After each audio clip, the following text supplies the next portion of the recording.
बरसे बादर घन घोर, बाजे बिजुरी गाना।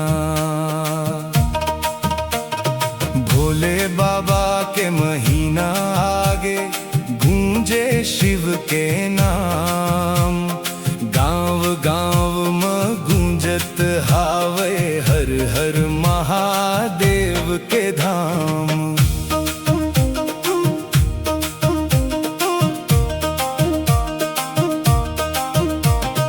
बेल पानियों धतूरा लेके चघाबो शिव के धाम।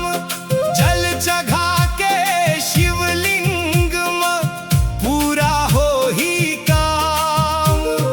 गौरी संग बैठे भोले, हाथ में धरे त्रिशूल। डमरू के आवाज सुन के मिटे मन के धूल। बोल बम बोल भोलेनाथ हो, सावन में तोरे च साथ हो। कांवर लेके चलबो हम, गंगा जल चढ़ाबो हम।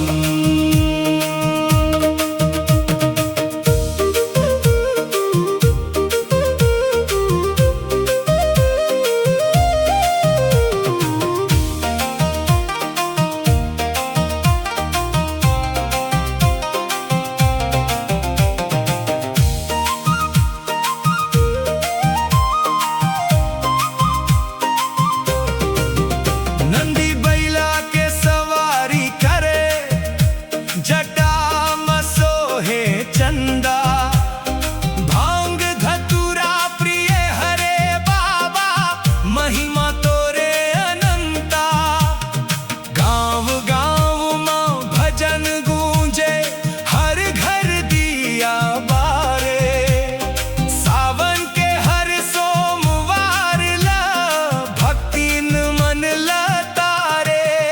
बोल बम बोल भोलेनाथ हो, सावन में तोरे च साथ हो।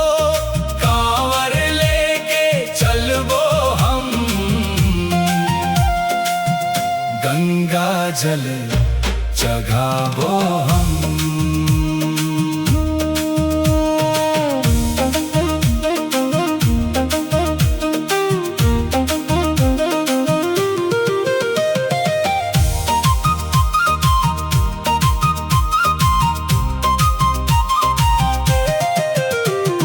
कांवरिया के टोली चले, कंधा में बोहे कांवर। पैदल पैदल पहुँचे धाम, ना थकान है ना डर। हर हर बम बम गूंजत हावे, चारों कोटि शोर। भक्ति के ये सैलाब देखब, बोहात हावे जोर। जय हो भोले शंकर बाबा, जय हो गौरीनाथ। जीवन भर तोर छाया रहे, हमर मुड़ी के ऊपर हाथ। दुख पीड़ा सब हर लेबे, दे दे सुख औ चैन। भक्तन के अर्जी सुन लेबे, इहे मांगत हव मैं।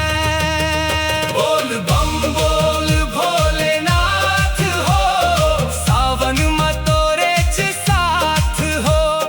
कांवर लेके चलबो हम, गंगा जल